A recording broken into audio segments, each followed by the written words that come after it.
Hello, welcome back to EurekaZone. I'm Laney Shaughnessy, and today we're going to continue introducing you to the EurekaZone products. Now in today's episode, episode 2, we're going to cover the EurekaZone track saw systems. Now the EurekaZone track saw systems vary in length of track from 36 inch up to 118 inches. Now in this episode we are going to be working with and discussing the 36 inch track saw system. Now in episode 1 I introduced you to the EurekaZone Smart saw base, and I walked you through the installation of the saw base onto your skill saw. If you haven't seen episode 1, I recommend you do so before watching this episode. In this episode, we're going to be covering the Easy Track Saw systems, so let's take a minute and see what's included in the package. You will find a length of track depending on the size packages you order. You'll also find the Smart Saw Base Kit, along with a set of Smart clamps. And that completes the package. So now at this point, following the instructions provided in your package as well as the guidelines on episode 1, you would then go ahead and install the Smart Saw Base onto your circular saw, which we've already done.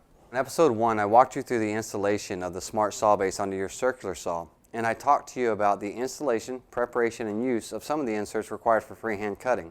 In this episode, I'm going to be talking to you about the inserts that are required when using your circular saw on the guide rail. Included with your package, you'll receive 2 on-track inserts, a left on-track insert for left blade saws, and a right on-track insert for right blade saws. Depending on the type saw you use depends on the insert that you're going to use with the Smart Saw Base. In my case, I'm using a right-handed blade saw, so I'll use the right on-track insert. So let's go ahead and take a look at the inserts, how to install them on the Smart Base, as well as how to prepare them for your on-track use. The first step when installing the on-rail inserts is go ahead and raise the saw up to its highest level and lock it down. Now we can go ahead and turn the saw over, and if you'll notice, the 2-part fin assembly is still installed in the Smart Saw Base as we covered in episode 1. What we want to do now is, as I said, I'm using a right-handed blade saw, so I will be using the right-handed insert. And for your reference, it is our SBAC2R. When installing the insert, you want to go ahead and retract your blade guard and slide the insert in until it snaps into position. Once the insert is installed, you're ready to place the saw onto the guide rail. But first, let's take a look at the 2 guides on the bottom of the Smart Saw Base. The guide closest to the blade is for use when making 90-degree cuts, while the other is used when making 45-degree cuts. Depending on the type of cut you're making, determines how the saw is placed onto the guide rail.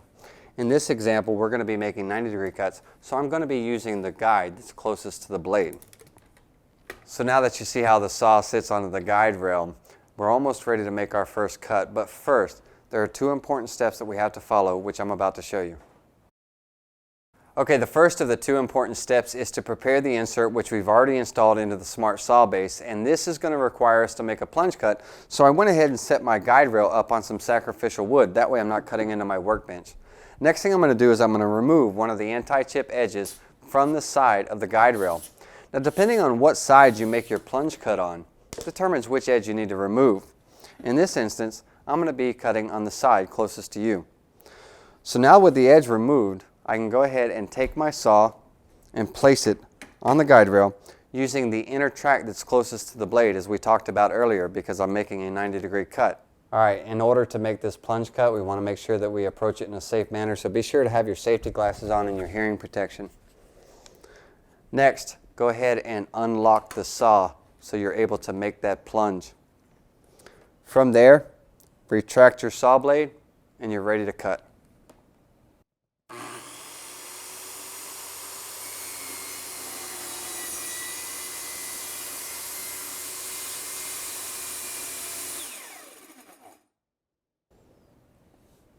Once you've reached the maximum depth of cut on your saw, you can go ahead and raise your blade back up and lock it into position.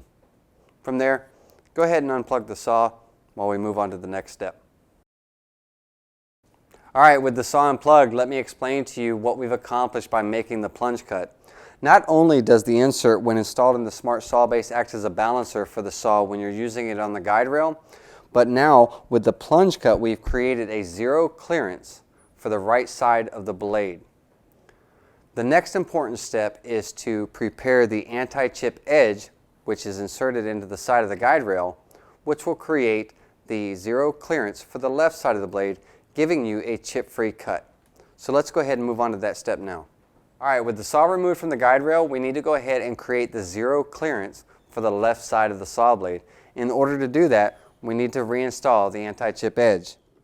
Now when the anti-chip edge is installed into the guide rail, not only does it create that zero clearance for the left side of the blade, but it also offers two additional features.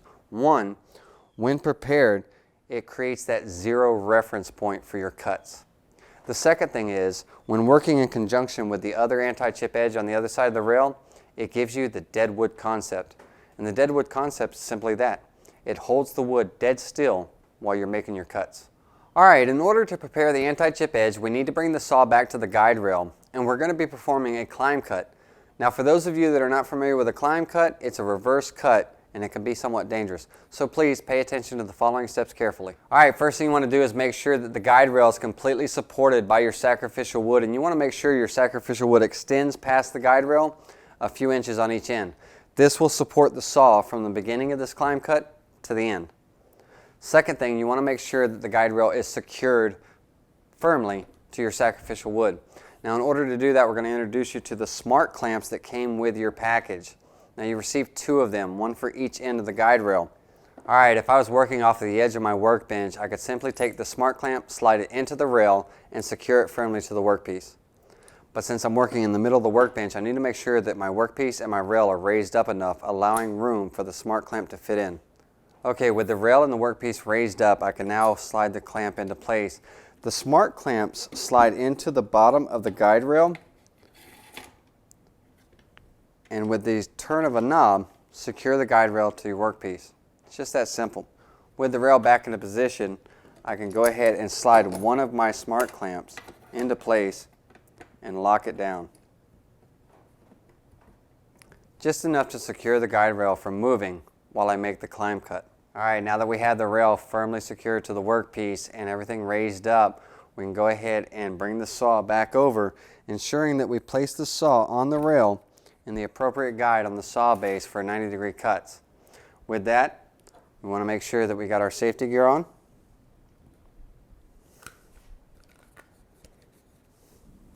Alright, with the saw at the far end of the guide rail to begin our climb cut, we're going to follow the following steps. First thing is, we're going to unlock the saw so we are able to plunge the saw down just deep enough to cut through the anti-chip edge. The next step is, we'll pull the trigger, plunge down, and then begin our climb to the other end of the rail.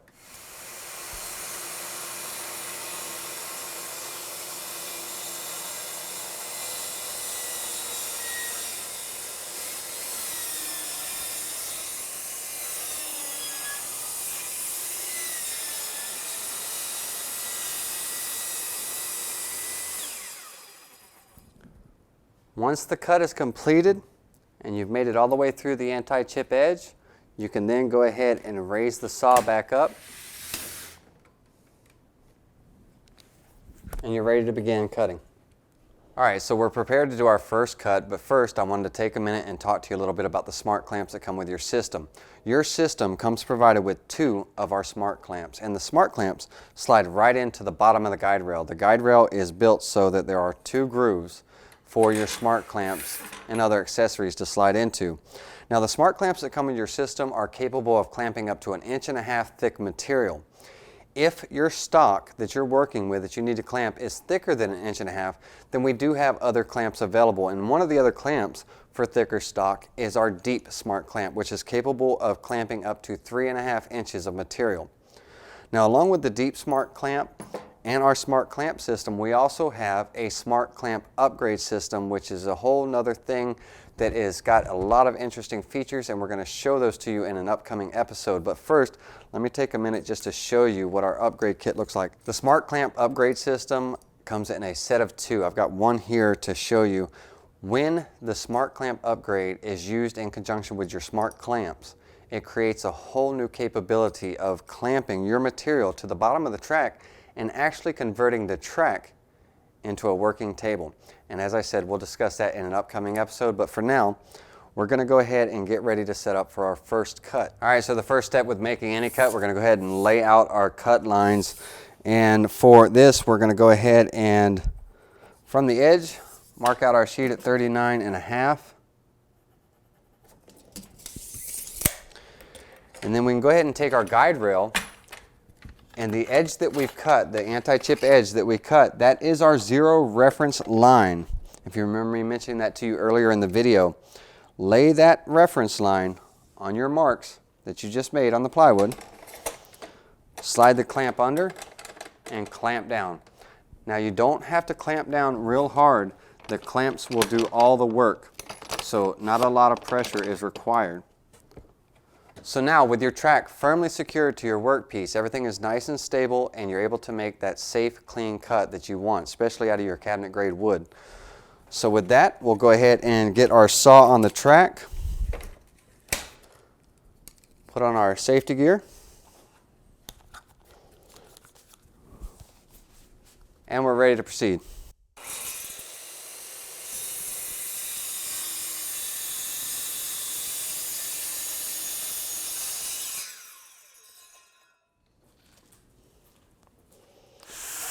All right, so now after our cut, as you can see, we've got a nice clean cut right against that anti-chip edge. It created our nice zero reference point.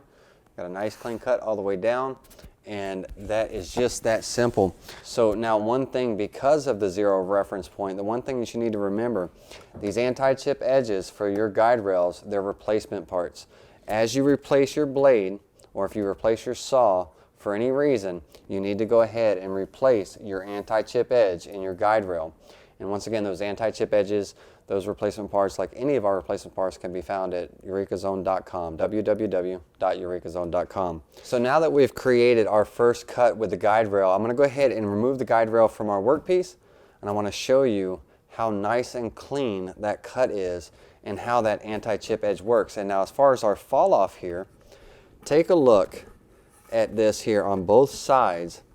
Absolutely clean. And for this cabinet grade plywood, this is what you want. You do not want any chipping or tear out on your workpiece, even on the fall off pieces, because you may be able to use this as a shelf or something in your project. But nice clean cuts, all because of the anti-chip edge. And let's go ahead and take the saw off. So as you can see, we've got a nice clean cut, no tear out, no chipping. Nice and straight. That's exactly the type of quality that you expect each and every time you make a cut, and that's exactly the type of quality that you're going to get each and every time with the EurekaZone Smart Saw Base and Track Saw System. Alright, so now that you've seen how to set up and use the EurekaZone Track Saw Systems, let's take a minute and talk about the systems themselves and the guide rails. Now, as I mentioned to you earlier, our track saw systems range from 36 inches up to 118. And for our larger systems, our 108 and our 118, included in the packaging that you'll receive is a set of self-aligning side rail connectors. Now these connectors allow you to connect two or more tracks. Now for our largest system, our 118, you'll also receive a self-aligning center rail connector. Now the self-aligning center rail connector provides the rigidity for that extended length of track. So let's go ahead and take a closer look at the connectors themselves and how they're used to connect the tracks together. Before we take a look at the self-aligning connectors, I'd like you to take a close look at the solid, robust construction of our guide rails. Now compare that to other guide rails out on the market and you'll see that there is absolutely no comparison. The design of our guide rails and the shape of our connectors create a perfect mirror image to one another, which when inserted into the guide rail, it creates that self-aligning feature. You can use the self-aligning side rail connectors to connect any length of our guide rails together.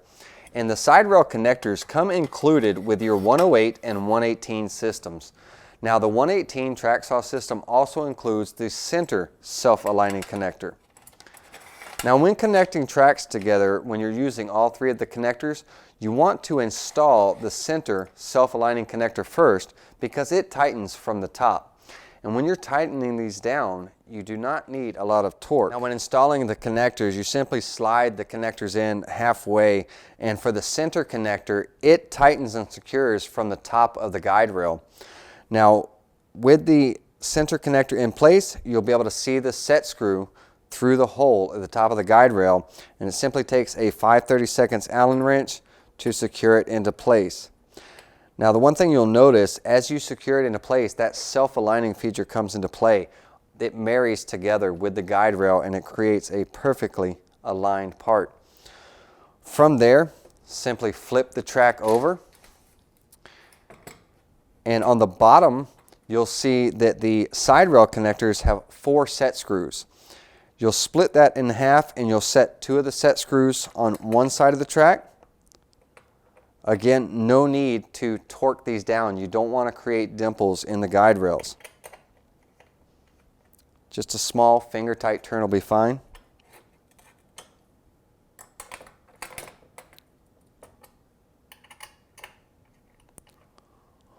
Once secure, you can go ahead and bring over your other track that you're connecting to your system, and everything will fit in nicely. Now, one thing to keep in mind when securing your system, you do not want to butt the ends of the guide rails up together. You want your space to be about a 32nd to a 16th of an inch wide. That allows the self-aligning extrusion to do its job, because as I said, that mirror image and that perfect marriage, when you secure the remaining set screws, it pulls everything in alignment.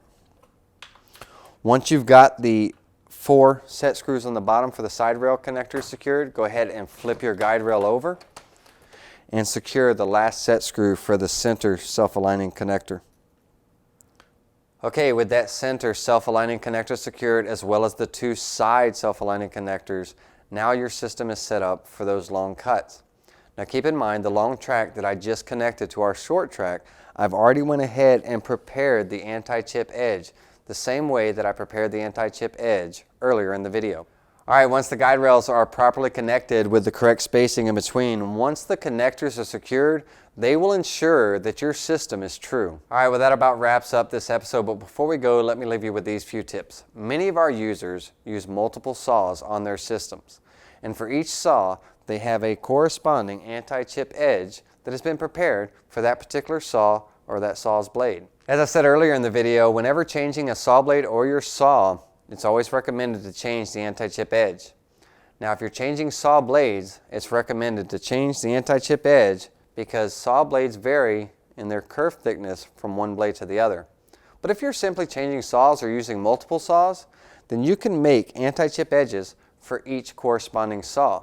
And all you simply do is insert the anti-chip edge for the saw you're using at that time. Alright, well that brings us to the end of episode 2. I hope you enjoyed it. Now we're going to be bringing out more episodes in the weeks to come. Our next episode is the Universal Edge Guide, episode 3, and I think you're going to enjoy that because that is a tremendous tool. Now if you've liked this video, please be sure to subscribe and also leave a comment. Your feedback is much appreciated.